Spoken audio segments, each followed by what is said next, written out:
Welcome to the Superintendent's Hangout, where we discuss topics in education, charter schools, life in general, and not necessarily in that order. I'm your host, Dr. Sciarretta. Come on in and hang out.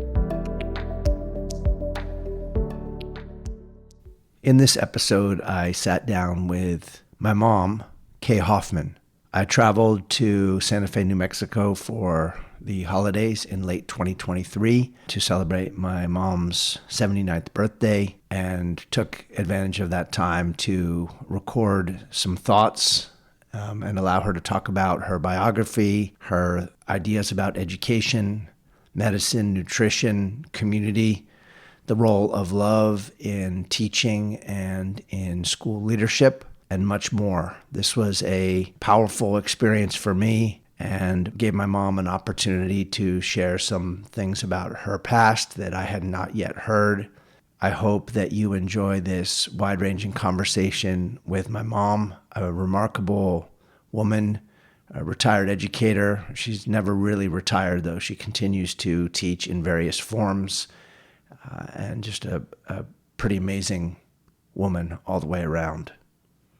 This is a great way to kick off Season 2 of the Superintendent's Hangout to start off the new 2024 calendar year. Welcome, Mom. Thank you for taking the time here in freezing cold Santa Fe, New Mexico to sit down and chat for a little bit. I look forward to having this conversation. As you know, because you've listened to episodes before on this podcast, I like to start out with all the guests talking about their origin story, where they come from, but about their background, their family, and wherever that leads. So if you could start out today's conversation with that. My ancestry is English, Scottish, German, bit of Irish as well. My grandparents on both sides were children of immigrants and found their way in this country by doing menial work or later on skilled crafts, such as carpentry, or my grandfather on my father's side was ostracized from his home at the age of 14 because he was late to church. So he became a hired man in a local farm, learned how to butcher animals, and opened a butcher shop, which became his living. On the other side of the family, they were carpenters, skilled carpenters. My mom and dad were both only children, which was unusual in those times. My father's mother and father came from families of more than 10 children, all of whom were very poor. In fact, my grandmother used to talk about one pair of shoes for 4 sisters, and they would go to school on the day, every 5 days, when they could wear the shoes. So Mom and Dad grew up somewhat during Depression years and were always very conscious of the need to be careful about money, to be careful about resources. My father was an extremely intelligent man, an only child, somewhat babied by his mother, I think. And that theme of needing things to be the way he wanted them to be had an enormous effect on my childhood. Today we would call that having control issues. And my mother, an only child as well, was the opposite. She was an accommodating, you might even say in some circumstances, enabling person who wanted everyone else to be comfortable and would do whatever was needed. Her father had tuberculosis, and so she lived a very, very poor life in the early years, with questions always about where the next money would come from, the next meal would come from. My father finished college and had a scholarship to Cornell University, but because my grandfather needed him to come home and work in the butcher shop, he never completed that master's degree in English literature, and it had a profound effect on his life. Always the feeling that he had never quite done what he had wanted to do. My mother was an artistic person who sewed all of my clothes, who tended a garden and froze and canned foods, and made sure that we had everything that we really needed. Not much extra, but everything that we really needed, my brother and I. And for the listeners here, I want to refer to your parents as Lovey and Bumpa. Lovey was my grandmother, your mom, and Bumpa, my grandfather, your dad. Lovey's, and we'll get a little bit later to where those names come from. But they stuck, and now through multiple generations, that's what we refer to them as. I think it's interesting that we're recording this in New Mexico because we're not that far from the Pecos River, which, by my understanding, is where Lovey's parents came to sometime. I'm going to say sometime in the 40s. In the war years. During the World War II, because Lovey's father had tuberculosis. Can you talk a little bit about that process and what that was like? And did you ever visit that place, or you just saw it in photos? My husband jokes that I'm really a native New Mexican because my father was shipped overseas, and my mother didn't want to stay back east, so she traveled. She drove from back east all the way to the Pecos River, where her mother and father were living. They were living there because of his tuberculosis. And she was pregnant with me at the time, although I was not born in New Mexico. But I feel a tremendous connection to it. My mother always spoke about it reverently as the land of enchantment. And they lived on maybe these are just things that I remember from my childhood. They may or may not be accurate, but I remember all these stories about them living in a shed or something and on someone's property, and a chicken coop, and boulders rolling down the mountain at night and crushing the chickens, and a swinging bridge across the river. Do we know if that still exists? Do we have an address for that? We don't have an address, and I've been wanting. I know the name of the people who owned the land, and I hope I will someday get to find out exactly where it is. I have a sense for where it is when we drive up the Pecos River into the mountain. But my grandmother was a very spunky, small woman, and she used to have to drag the feed sacks across a swinging bridge to the little house they lived in for the rabbits and the chickens, because the man who delivered the food for the rabbits and the chickens wouldn't go across the swinging bridge. So that always gives me an idea of who she was as a person, a kind of pioneer woman in a certain way. I mean, that's 80 years ago or so. So New Mexico, well, even today, there are very few people living in New Mexico. So I think there are 2 million in the whole state, and which for me is like a shock coming from California, where there's 2 million in a city. It seems like nobody lives here, but at that time it must have been desolate. Yes. And really the frontier. Lovey probably drove part of the way on dirt roads coming across America, because that's before the interstate highway system was really where it is now.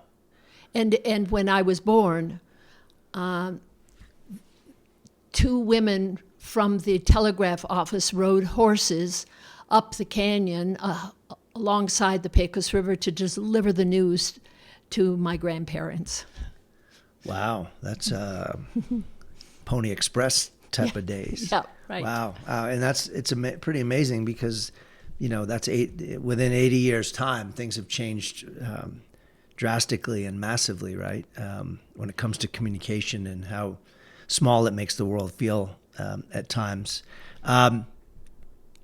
So you've given the origin of where your family comes from, and I think that matches up pretty well with my 23andMe. DNA analysis. But what about you? So you grew up in upstate New York. Tell us a little bit about that, and why don't you bring us up to at least up through college and the start of your teaching career? Because a little bit later we're going to talk about education. Okay. So I grew up in Chautauqua County, which is in the southwesternmost part of New York State, and went to a small 4-room school from grades 1 through 4, and then on to a slightly larger school in Chautauqua, New York. I have a younger brother, 3.5 years younger than I, and he and I spent much of our childhood together, pre-screen days, playing, and I loved to read. I found escape and enjoyment in reading and have continued throughout my whole life with that love affair with reading. We lived closer into Jamestown, New York, and then we moved out into the country, and my parents had a house built there for us to live in. And I remember with joy living on a 37-acre plot of land with many apple trees. It used to be a commercial apple orchard, and there were so many different kinds of apples. I wish today one could find those apples. There were so many. And there were wild strawberries. There was a pond. There were wild animals, obviously. It was in that way a very idyllic way for a young person to grow up. We grew most of our food, most of our vegetables ourselves, and we were somewhat isolated from neighbors. You couldn't see any neighbors from our house.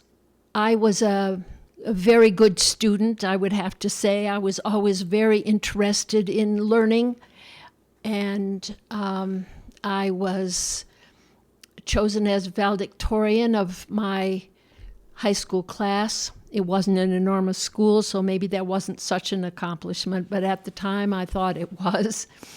And I went on to study at the State University of New York at Albany, where I majored in English literature and French. And while my college years were uncomfortable from a social standpoint, because I just didn't match with the kinds of activities that were happening in the 60s in colleges. But I loved the learning part. I remember that my grandmother said to me before I went off to college, "Don't ever smoke any cigarette that doesn't have a label on it." I had no idea what she was talking about, and I went through 4 years of college without knowing what that meant. And You and Bill Clinton. it was I was in college from 1962 to 66, and everything changed. At first, when I was first there, girls were not allowed to wear pants. You had to wear skirts. We had a curfew. You had to be in by 11 o'clock at night, otherwise you were punished. By the time I graduated from college, you could wear blue jeans, you could wear pants, you didn't have to come in at 11 o'clock at night, men could be on the floor. It was very different, a very different life. And as soon as I graduated, I got a job teaching French, first in summer school at my old alma mater school, and then after that in several different places where I taught French. And I loved working with young people. We had really active French clubs, and we did a lot of things together. The students the students were really responsive, and I really loved that. And in fact, in later years, there were a few times when I would get a phone call from somebody who would say, "Hello, do you know who this is?" And of course I didn't, because their voice had changed since then, and it was many years later. But they spoke about what an influence they had had, having had a relationship such as all of us had as student and teacher at that time. So that was very rewarding. And in 1970, I stopped teaching to give birth to my firstborn son, David. And soon after that, the three of us, his father and David and I, took an ocean voyage to England. So It's pretty cool that you're referring to me in the third person. Yes. I'm just going to let that Yeah, go. okay. So that we went, David learned to walk on a boat, and then when we got off the boat, he was walking like a drunken sailor. And then... So it is true that my superb balance comes from learning to walk across On the a boat. Atlantic. Yes, I can really tell people I walked on water before. Yes, you walked on water. I wasn't the first to walk on water. That's but. right. And so we spent 2 years in England, in Sussex, where Roger Sciarretta went to trainings to become a Waldorf teacher. And I had my second child, and then we moved back to the States, and I had my two others, so David, Peter, Christopher, and Teresa, and that formed our family.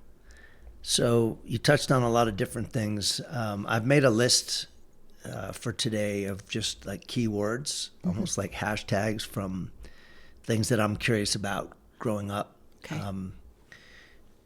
And I'm going to throw out a couple of them, and you just speak to whatever comes to mind. Obviously, this podcast is fundamentally about education, but I don't think that many conversations we have in society stay away from education for too long. It's kind of the gravitational pull that most stuff comes back around to learning in some capacity, whether it's formal or informal. And so that's the beauty of this. So you just mentioned Waldorf education, and that my dad, Roger, was studying to be a Waldorf teacher in England. So that's my first hashtag, Waldorf education. Okay. Well, Waldorf education is now 100 years old. It had its beginning in Stuttgart, Germany in 1919, and it is meant to help the child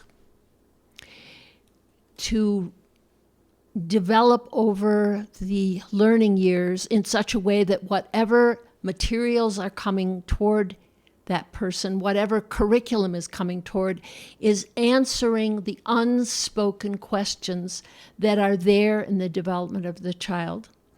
It is an education which depends greatly upon artistic expression, so that the child learns to express through the artistic, and later on to come to a relationship to those same things in a cognitive way.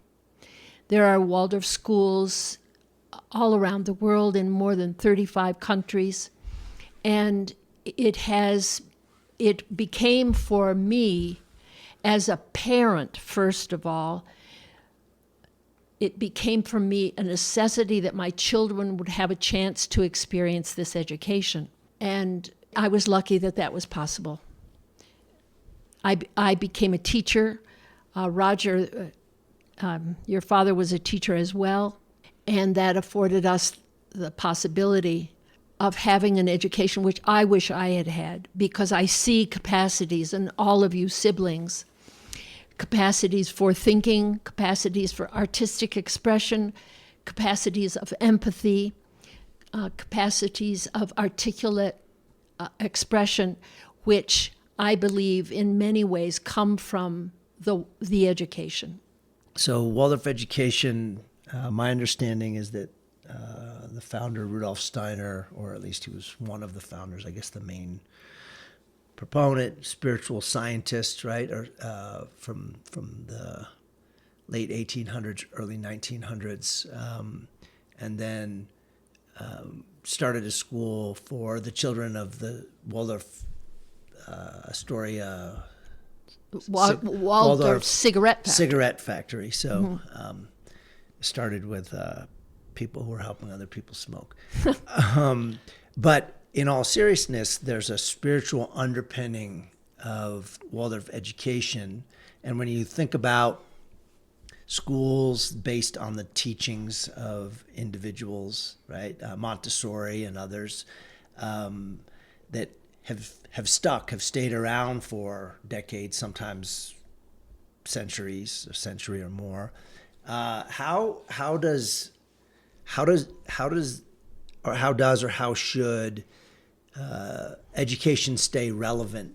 I mean, in your lifetime, you're going to be 80. You're in your 80th year now, and the world has changed. When you were born, there was a telegraph being carried by a horse or something, and so here we are 80 years later, and my child and certainly my grandkids won't know a world without phones and maybe chips embedded in their, who knows, right? Like we may be by that time living on other planets. Like it's possible. So how does education, with its basis in early 1900s, stay relevant in today's world? The most important tool for relevancy in education is the observation of the child. A recognition that a first grader is not the same as an 8th grader or 12th grader. That the way you approach teaching for the first grader or the 5th grader or the 8th grader is going to be different. I would say that the most important underpinning of Waldorf education coming from anthroposophy, which is philosophically connected with what Rudolf Steiner, an Austrian philosopher, was able to bring to the world, is that we are spiritual beings having a human experience. As Teilhard de Chardin said. And so... Can you say that in French? No, I cannot.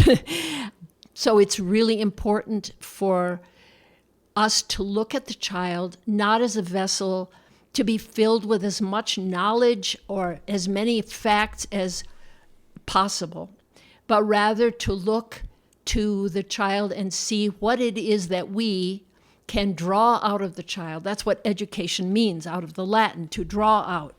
So we observe the child, we see what lives there as potential, and we work to draw out of the child the genius that lives in that child's destiny. So education has very little to do, I think, with measuring the products that come from the child's performance, but much more to do with looking at the child and seeing what the child is bringing, because every child brings to us a puzzle or a riddle or a mystery.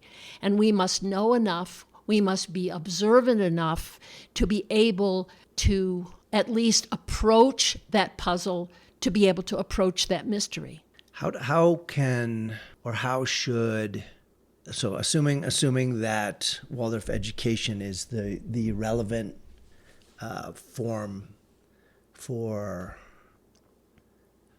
let me phrase it this way. If you had the ability to somehow make Waldorf education be something that was paid for with public funds so that there wasn't the private school restrictions that most people cannot afford a Waldorf school, how should we think about accountability and consistency and fidelity when you have teachers who have this approach of drawing out what's there and wait till the right time for it to come out? I'm going to give you a counterexample, and this is from my life and that of my daughters. Full disclosure, I attend Waldorf school from the womb through 12th grade. My daughter from preschool through 8th grade, and then she went on to a charter high school. and there was some huge value, right? I saw, for example, the power of attention to aesthetic beauty and awe and reveling in nature, and those are things that are largely absent in my work in the public sector. Maybe we'll come back to that in a little bit. But what I also saw was at times that this idea of, well, this is Waldorf, so it's different, was used as an excuse and a foil for kids actually not being taught things. So my daughter left her school and went on to high school, and this is a kid whose report cards had always been stellar, and she gets to high school, and the level of math, for example, that they were doing, she needed a lot of support to get that up to speed. I think she talked about this on another podcast. And she's certainly not alone in that. Like, there's a lot. That's a common refrain. The same could be said of kids learning to read. Like, okay, so it comes when it comes, and you draw out what's in there. But at what point does that become an excuse for inadequate teaching? And how could you scale that up? Well, it's interesting because my own background is in public education. And I have spent over 30 years in Waldorf education, first as a teacher, and then later as an administrator. And now I see my grandchildren who have transitioned this last year into public school from a local Waldorf school that failed. And I see all of the really brilliant, practical things which are being done in the school they're in now. There are things which are missing. Shout out to El Dorado. Yes. There are things that are missing, I think. My granddaughter, who is 9, said, "We're learning a lot, but I don't feel like the heart is in it in the same way." And that's an interesting comment. Mm-hmm. What Waldorf education is a brilliant curriculum, and many, many things that are now being done in the public sector in education or in other educational practices, head, heart, and hands, all kinds of different things, really originated with Waldorf education. However, most Waldorf schools that I have been acquainted with in this country are not yet implementing, in all seriousness, the completeness of the Waldorf curriculum that was originally given. For example, the mathematical curriculum is so far ahead of what is being done in Waldorf schools. What is the answer? What is the problem? There are two in my way of thinking. First of all, that the people who go into the trainings to become Waldorf teachers need to already be expert in reading, in writing, in doing mathematics, in an understanding of the human being, in an understanding of the scientific world, in an understanding of the educational systems that are in use in this country, at least in this country, before they step into training institutions where they learn about the particulars of Waldorf education, what stands behind it, and develop, if they don't already have it within their souls, develop an artistic way of working with children so that the children feel that they're being seen and nurtured. The problem is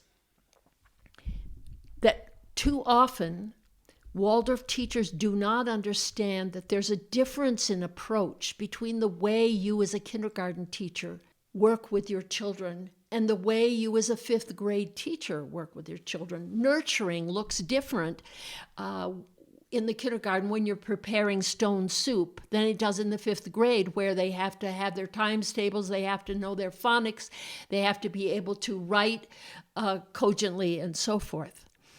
And a lack of understanding or lack of a deep enough understanding of the different roles or the different approaches that teachers have to have at the different stages, I think has been a downfall. The other The other question, which lives so much everywhere in human beings, is how much freedom does one have and how much does one need to adhere to form? And the people who have gravitated toward Waldorf education have in many ways been the people who wanted freedom and resisted form, resisted the forms which they felt restricted them in their own educations. And that has led to some, I think, enormous failures, mostly in the administrative area and in the area of accountability for teachers. So that it perhaps could be said that teachers would prefer to be given the freedom to do whatever they felt was the right thing without oversight. And that doesn't work. There has to be freedom in the cultural sphere in order to have the ideas and to put forth what seems to be intuitively the best thing. But there also has to be a sphere in which there are certain expectations that have to be met, and they can't be ignored without a weakening of what the students are receiving. The administrative area of Waldorf schools has been, in many ways, a disastrous one because of this resistance to form. Also, I would say, and I think I was like this too, in a feeling that Waldorf education was everything and I could just live in that cocoon, whereas I've learned later on that there's so much wisdom and in the practical life of schools that Waldorf teachers, Waldorf administrators could learn from, but resist learning from, because they see it as filled with materialism or filled with form without freedom. And I think that is also a fallacy in judgment, which has had results that have been disastrous. So if I were the fairy godmother in my later years and could wave a wand across education in general, I would be saying, have form, but don't let the form become rigid, so rigid that life cannot breathe in it. And let there be freedom to bring to students what they need, but make sure that that you already know as teachers what they need. Make sure that you can see what they need. Make sure that you have the skills to do it. And if you don't have the skills, learn the skills. Because without that, you are doing damage. And no child, whether they're in a Waldorf school or any other school, deserves to be limited by their education. So you touched on a lot of different themes, and I'm gonna kind of jump around. Maybe we'll come back to the form versus freedom tension a little bit later in here. But another hashtag, the threefold community. So before you answer that, just for listeners, we were raised in a community that was oriented around a Waldorf school and then also some other entities in the community. And I just want to hear your perspective on the threefold community, and I'll share some of mine. Well, first of all, to say the threefold community, which is an anthroposophical community founded by those who, early in the 20th century who wanted to have a place where they could live together, not all together in the same houses, but build houses and live in a community where they could enjoy conferences, enjoy activities, enjoy studying, and in fact, participate in the founding of a Waldorf education. It's interesting that most of the people who were in the founding years were people without children, but they believed so strongly in Waldorf education that they wanted to give their resources and their efforts toward the starting of a school for other people's children, which is an interesting, selfless way of looking at it.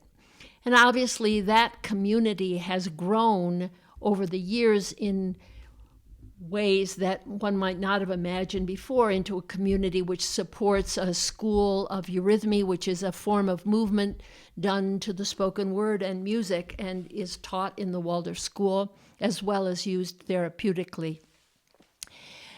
A Waldorf training institution, a biodynamic farming program, a fellowship community which is close by, which is a community for the care of the elder person.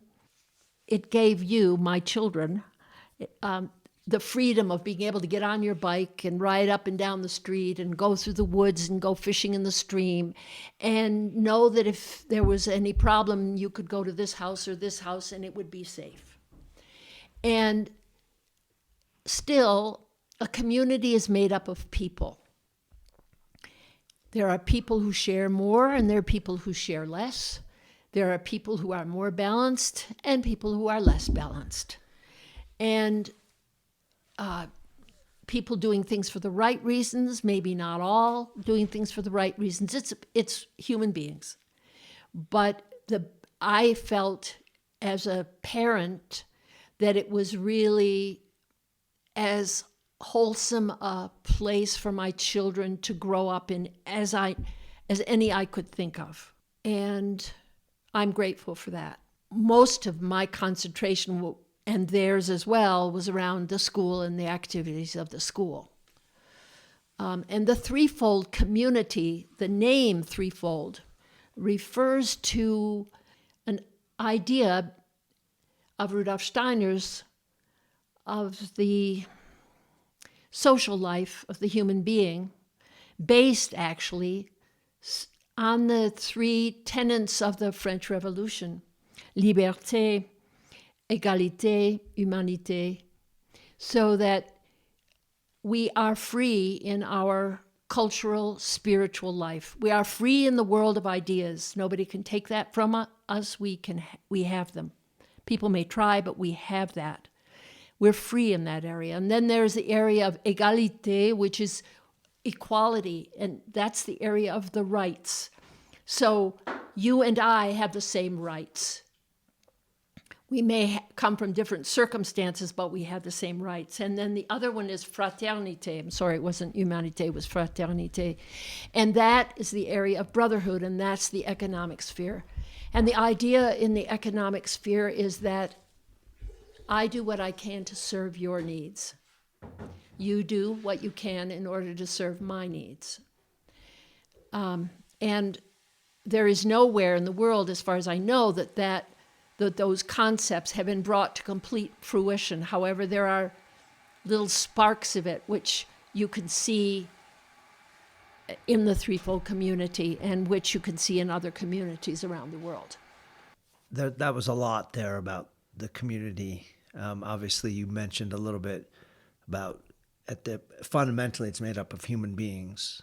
And, my experience of threefold was a tension between that safety, as you mentioned, and then fear of anything that was not of that community. So it could be a kid who went to the public school that was half a mile away, that somehow, and this might have been my imagining it as a kid, but they were somehow painted as being, either dangerous or, soulless or whatever. Or it could be riding your bike beyond the confines of the community into a neighborhood that didn't subscribe to the threefold social order. Did that ever occur to you as an adult raising kids in a community like that we would have that kind of interpretation of everything that was not the community being I'm not even going to say lesser, but just so foreign that it seemed like it was threatening, menacing. Well, it certainly didn't occur to me then. You've pointed that out to me since, and I can really understand how that could come about. Because at this time, we're talking about the 70s and 80s. One of the strongest requests that the teachers in the Waldorf school made of parents was to keep screen experience away from children as long as possible. So I remember when you were a little boy going to visit, and I say this with great embarrassment, going to visit neighbors and standing in front of their television that was on, trying to keep you from, as a 3-year-old, watching the television. And I mean, that seems completely ridiculous to me at this time. Or, you know, the first movie I saw, which was without your permission because I was at a summer camp and it was raining. And so the raging alcoholic camp leader decided to take us into town so she could go to the liquor store, but then also take us to Indiana Jones and the Raiders of the Lost Ark, which is the first movie I saw in a theater. And I had my hands over my eyes the whole time. I was probably 11, 12. Or the coronation of, or not the coronation, the wedding of Charles and Diana, which happened that summer, actually. And again, everyone at the camp is watching on this black and white TV, and I'm standing around the corner, popping my head in and out. Yeah. And I don't think you could have anticipated how that would lead to socially awkward situations, but also like real soul searching. Yeah. And because you like, we knew when we went to parties, no junk food, no soda, no cake, and no TV. Well, we're talking about freaking 1978. There's orange soda, Fanta or whatever. There's Carvel cake. There's Wonder Bread, and there's TV. Yeah. Well, there are many things about growing old that aren't so great, but one of the benefits of growing old is you begin to see perspectives that you didn't see before. Yeah. And obviously, in my mind as a parent, I was wishing that you would have the very best and that you would be the healthiest possible. You would have the fewest disturbing experiences, and that in terms of screens, I wanted you to be able to form your own very vivid capacity for making your own inner pictures, for imagining, rather than having them imposed from the outside. And if I had it to do over again, I would make it much clearer that I would rather you didn't do this. But if you are in a circumstance where it feels awkward not to, then you should go ahead and do what you think is the right thing. But I was much more, I was much less flexible in my thinking about how to navigate all that than I am as a grandparent. Yeah, I think it's, I've talked to my daughter about this too. And in the episode where she and I spoke about it, she talked about that kind of forbidden fruit thing where then it becomes something that you're super drawn to because you didn't have it. And that didn't really ever happen to me. It was more of a situation where I felt so strange and on the outside looking in, because even other kids who grew up in the same community didn't have nearly the strict rules at home that we did. Mm-hmm. So you could go to your neighbor's house and the kids were watching TV. Mm-hmm. Some of our best friends growing up, one of your best friends, Monica, had a totally different approach with her kids, and so that was the hard part, was like navigating that, whether it was vegetarianism, with, with kids, you go through these stages where you're looking to see what other kids do and the experiences they have. And so, I remember having a cookout, because that's what we called them in those days, on a school related cookout, and there's hot dogs and hamburgers, and I was like in fear that someone was going to come and give me a hot dog, and the teacher knew that we were vegetarian, and so this is way before tofu dogs, and put celery and carrots in a hot dog bun and put mustard and ketchup on them and gave it to me. And it was kind of getting dark, so no one noticed. But then I was chewing my hot dog, and everyone's like, "Why is it crunchy? Something's wrong." So, yeah. so those were all things that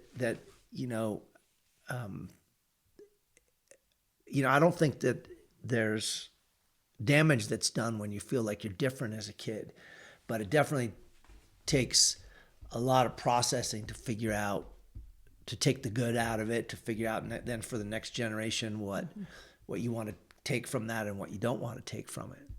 Yeah, I think that one of the influences from my childhood of having a father who was very authoritarian and a mother who was very compliant with that authoritarianism is that I had not the same techniques for it, but the inner soul gesture of, I know what's best for my children, this is what we're going to do. Yeah.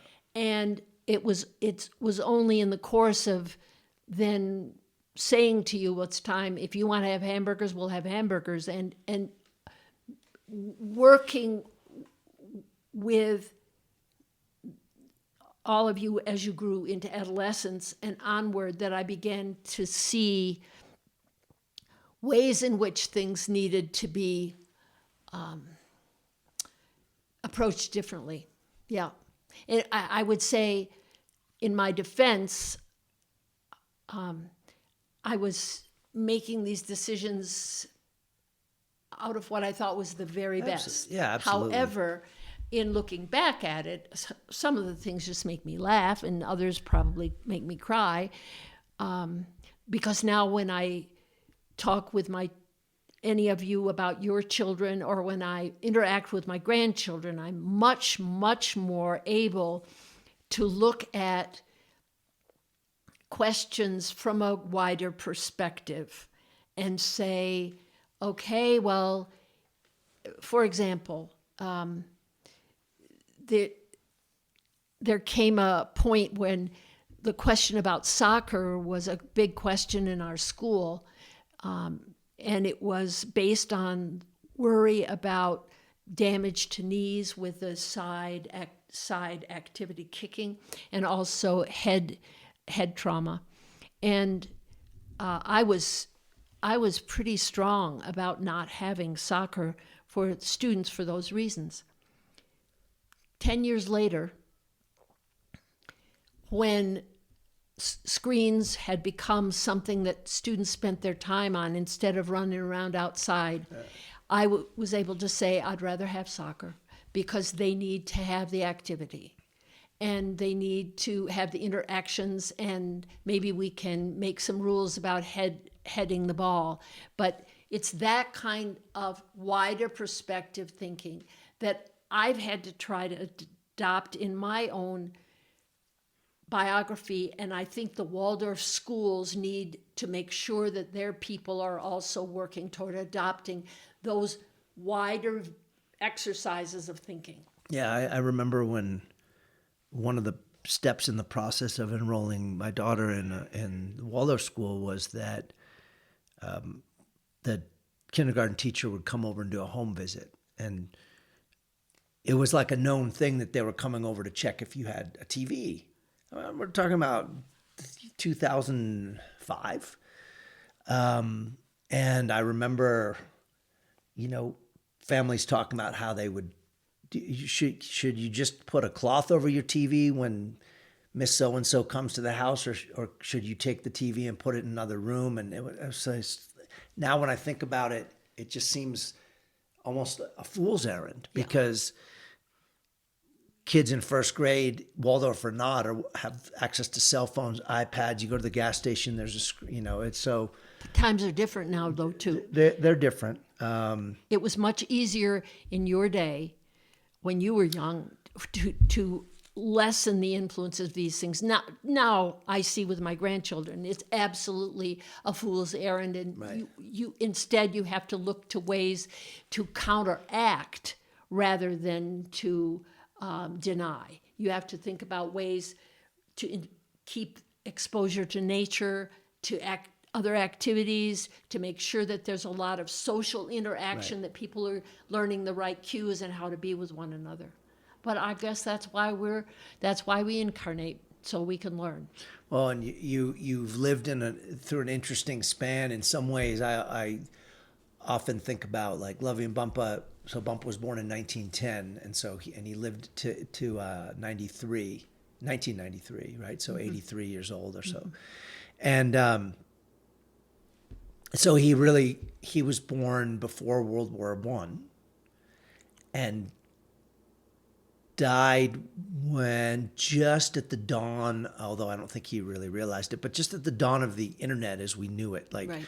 email was just starting to be a thing, but we didn't realize what that was going to look like. But you lived through VCRs, and he lived through, definitely advances technologically and man on the moon. And so we thought, wow, he's really, and when he was born, there was no such thing as flight. So that was, Kitty Hawk was what, I don't know, 1918 or somewhere around there, right? 1915. And so it's like tremendous, but actually you have perhaps even lived through a span of even greater change that has accelerated so massively, even, let's say, even within my lifetime. And even, let's just say, from the time I was in high school until now, the last 30 something years. It's incredible. And what the whole question of what education really is has changed. Back in the day, we memorized things that we needed to learn in order to have a framework. And today we just ask Google or Siri. Right. And today, what seems to be the imperative in regard to education is to somehow teach people to think for themselves, to discern truth from falsity, and to develop enough imaginative capacities so that they can have real empathy for other human beings. And that's a different order from what was being taught to me when I was sitting in my little four-room schoolhouse. Yeah, it's quite I think we may actually be facing a time when we will look back on the start of screens in kids' lives and look at certain behavior patterns that are a result of that. The ubiquity or ubiquitousness, I'm not sure what the word is, of screens, and people losing a connection to nature and things like that. It'll be interesting to see in the future how that plays out. You've been very generous with your time, but I do have a couple more things I want to ask you about, Mom. Could I just interject something that Yeah. I think is really important? And I've noticed that the capacity for self-direction and willed activity in young people has decreased over the years of screens, over the years where everything seems to be at one's fingertips. And that's another element of education that we really are going to have to address. How do we ignite the motivation to do the hard things?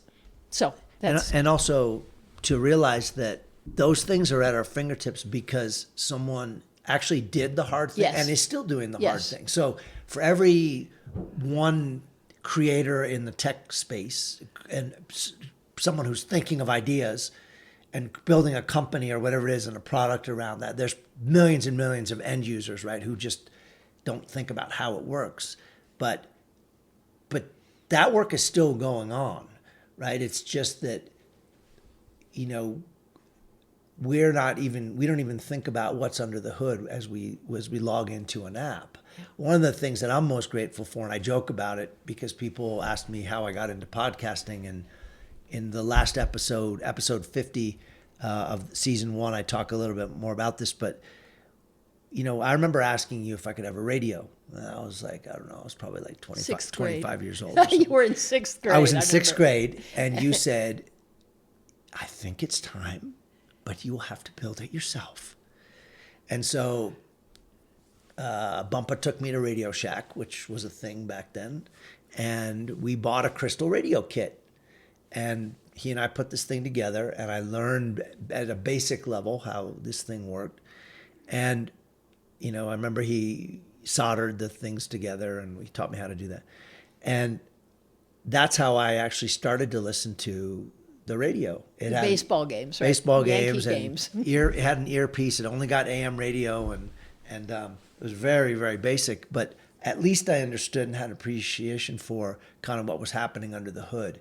I think that's, there are hard things still going on. To start a company, to think of a new product, to think of an app, to, all of these, things come. Whoever started Uber Eats or Uber or whatever it is, like that's a lot of hard work and a lot of thinking, a lot of technical challenges to overcome. The challenge, I think, for raising our kids is how can we get them to see that and what the possibilities are. And that also that there's value in doing hard things like going out and going for a 5-mile run. That's cliched and cheesy, but it's true. JFK said we went to the moon not because it was easy, but because it was hard. Mm-hmm.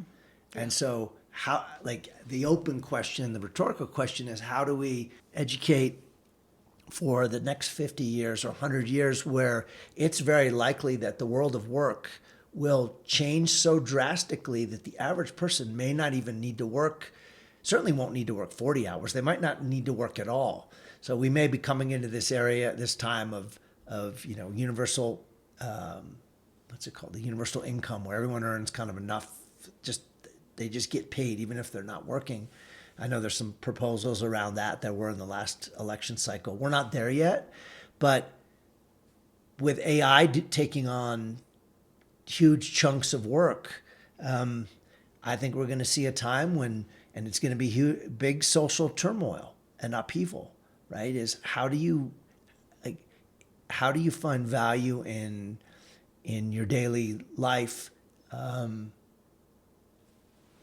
now knowing you don't have to go and put 8 hours in an office remotely, or in person rather. We even saw it now during COVID, right? That the technology, Zoom, it would be no big deal for me to text you and say, Mom, can we do a Zoom call? That's not a big deal at all. But 5 years ago, you wouldn't even know what that was, and I wouldn't maybe know what it was. That's opened up. I've interviewed guests from all around the world on this show, and it's simple, it's seamless. So it's very interesting. And part of this element of imagination, that capacity of imagination that one needs to have as a human being, is that you can then imagine the processes that are behind how a refrigerator works, or very simply how a car works, because only through that do you really feel you have confidence as a human being to be in the world. So that's an important part of what education is. So a couple other things. You had some ideas that were very much cutting edge for the 70s, and now, some of them are born out in big successful companies that are multi-billion-dollar companies. So tell me about the organic food co-op and what the start of that was, because I have memories of some of that, and mice running around on our back porch where we had barrels of grains that were stored there because you started a co-op. So what was behind that? Well, in the threefold community, there were many people who wanted to have as much quality food as possible, more than could be grown in the backyard. And so I decided that I would start a co-op, which would mean then that people would put in orders once a month, and we would collate all the orders, and then we would go to New York City and pick up the big rounds of cheese, and we would make orders from various companies, and they would deliver them. And at first it happened all on our back porch, and people would come. I think there ended up being 50 or so families, would come and pack. Some people would be packing, some people would be cutting all the different cheeses, and then people would come on a Saturday morning once a month and pick up their big box of all the things they had ordered. And it was really important to us in relation to trying to give our families the healthiest food that they could possibly have. So I was involved in that for quite a while. In fact, I was so involved that when Christopher, my third son, was born, when the older people would ask you and Peter, where did Christopher come from, you said, Mama got him at the co-op. Oh, geez. And then it went on to become I think it's still around, right? It became a store. Successful store. Yeah. And I don't know if it's a membership thing or not. But it isn't the same kind of membership yeah. thing, because they're paid employees, and there weren't any paid employees back in the day when I did it. But it's still successful, yeah. Yeah, and it's an early form of Whole Foods in a way. Mm-hmm. Yeah. And interestingly, Erewhon, which I remember an Erewhon truck pulling into our driveway and thinking, this is the weirdest thing. Erewhon has stores now around the country with the most ridiculously overpriced organic hipster food possible. So that's why I say you were about, 45 years ahead of your time. Okay, I want to kind of pull some of the threads together. You've mentioned growing older. Tomorrow's your 79th birthday, so as of tomorrow you'll be entering into your 80th year. So we've had a kind of a conversation about different parts of your life and experiences, and you mentioned something about growing older and that not all parts of it are positive, but some things are. Originally, when the impetus for today is really that you had mentioned to me about a year ago, hey, at some point I want to do a podcast about what it's like to grow old. I was like, I don't know how uplifting that is, but that's certainly part of it. So what do you want to share about your reflections on that? And I'll leave it there. I remember hearing an interview with Laura Linney, the actress, someone asking her if she regretted growing older, and she said, no, when I think of all of my friends who never had that opportunity. Yeah, so it's better than the alternative, is what they say, right? So, and the French saying, if youth would, and if old age could. So it obviously, one looks back on a life and regrets many things. And one looks back on a life and is grateful for many things. Without, I don't want to put you too much on the spot, but what's your biggest regret? And then we'll go to the thing that you're most grateful for. I think the biggest regret is at various times not being able to overcome myself. Not be able to transform enough to make the steps that were necessary. I mean, being an administrator, as you know, and I had an experience, although not as extensive as yours and not as profound as yours, but being an administrator and wanting to do the very best at that and doing some good things and wishing I hadn't done other things. So it's always a question of trying to keep up with the necessity for change and development, I think, is the regret, that one can't always do that. Or I couldn't always do that. Maybe other people can, but I couldn't always. Gratitude for a life that gave me areas of study and insight that have kept me from despair, and gratitude for my children and my family, my extended family, my friends, who have shown me so much about what the world really means and what caring and kindness really mean in the world. And as I grow old, there is, of course, a very definite horizon which grows closer and closer. How to cross the threshold? What does it mean for those one leaves behind in terms of being able to still give support? What does it mean to be able to face one's own karma and learn and look toward the possibility of redoing and redeeming? One of the hardest things about growing old has been that one becomes invisible. In gatherings of younger people without any other older people around, the younger people are actively involved, conversing, having ideas and thoughts, and the older person is sitting and listening. And I so many times want to add what I have gained out of a life of trial and error, but often there isn't that space. And I wish to tell all the younger people in the world, listening to older people can be an education in itself. I think that's really important. Do you think there's a cultural side to that in individualized countries where the family unit is pretty dispersed? Yeah. So, even in our family, we've got 3,000 miles between siblings and between you and some of your kids and grandkids. And so you might only physically see them, once a year or something.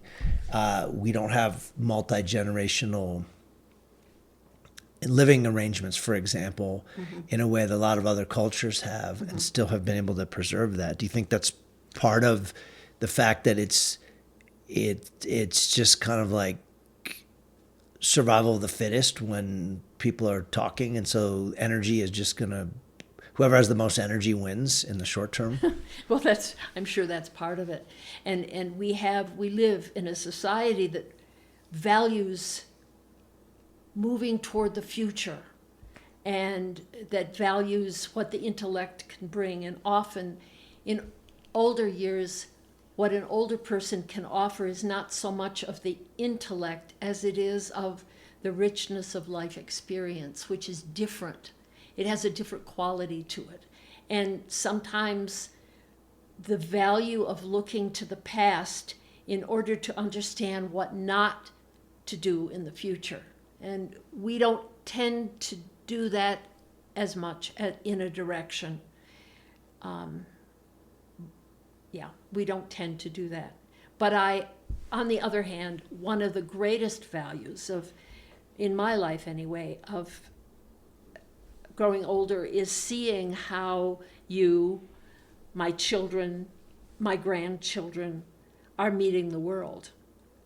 And that for me is really exciting, to see that a way of thinking and a way of life that is now passing away with those of us who are older is being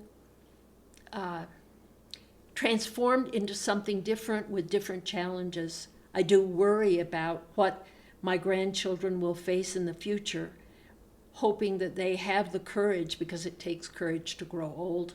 It takes courage to face the world as it is.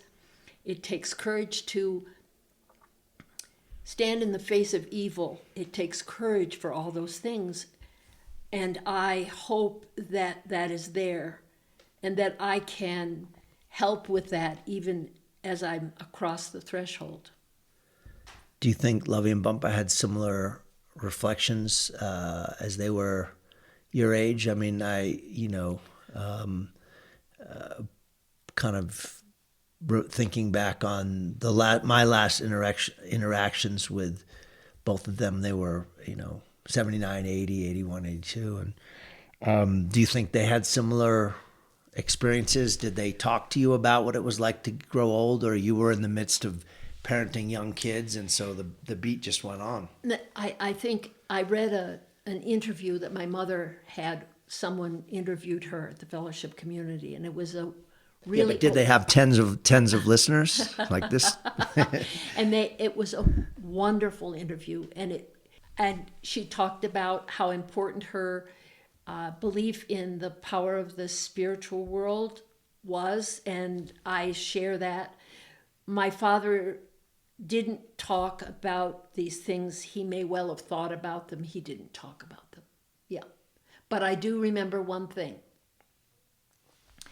And it gives a different face to the actual experience of dying. And that is that my father had been having exercises in curative eurythmy as he became more and more ill with lymphoma.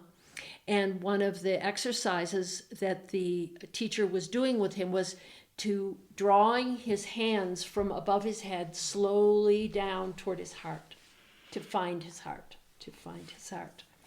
And the night that he was dying, this very bright intellectual man for whom reason and thought were so important, the gestures that he was making were drawing toward his heart. And I think in education as well as in life, that's what we have to do. Do you think that the 80 of today is not the 80 of 30 years ago? Well, I'm luckier than my parents in terms of their health, that I'm more mobile, I'm more able to get around. You can still drive? I can still drive. In quotations. I can still... You can drive in Santa Fe, that's... I can still operate. I can do all my household chores. I can help out around. You can volunteer and stay active. Do things. And that wasn't possible by then for my For parents, either of them, right? For either of them. So, and that... You think that was a reflection of just the times in which they lived, and or it was just the luck of what happened? It's probably a destiny question, and for me, when I look now at what can you do as an 80-year-old person in the world? You're no longer working. You're no longer on a daily basis interacting in such a way that you could actually make a difference. But you can make a difference. But you can make a difference. And if what Rudolf Steiner says is true, that thoughts are as real and potent in the world as actions, then I can work on intensifying the positivity and accuracy of my thinking, while also helping my grandchildren with their homework. That's good stuff right there, of a life well lived. I'm going to ask you a hypothetical question in a minute, but is there anything that we didn't touch on today that you would like to add as a coda to today's conversation? Well, since this podcast centers around the question of education, and education happens in the home, and it happens in a school, and it happens throughout life, given the experiences one faces, it has really begun to be, for me, that as educators, either as parents as educators, as friends as educators, as teachers, or even as administrators, as examples, the one most important thing, strangely enough, is love. Not in a sentimental way at all, but a respect and appreciation for the existence of the other human being. That's a good that's a good coda for today's conversation. My hypothetical is this. You have the chance to design a bumper sticker for your Prius, your zippy Prius. that you've had for a long time and is still holding up well. Shout out to Toyota.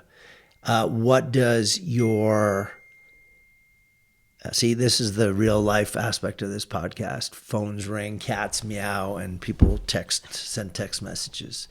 But what does your bumper sticker say to the world about what you find important in the world? Be grateful, be willing to work hard, be willing to learn, be compassionate.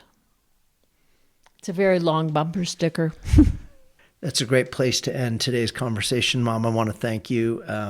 This has been a great kind of journey through history and a great way to kick off season 2 of the podcast. So thank you for your time today. Thank you, my dear son. Good. She didn't even refer to me in the third person. Thank you for listening to the Superintendent's Hangout. You can follow me on Twitter at DVS1970. Please be sure to share this show with friends and family on social media and in the real world. Thank you to Brad Bacayal for editing and production assistance, and to Tina Royster for scheduling and logistics. Thanks for hanging out, and have a great day.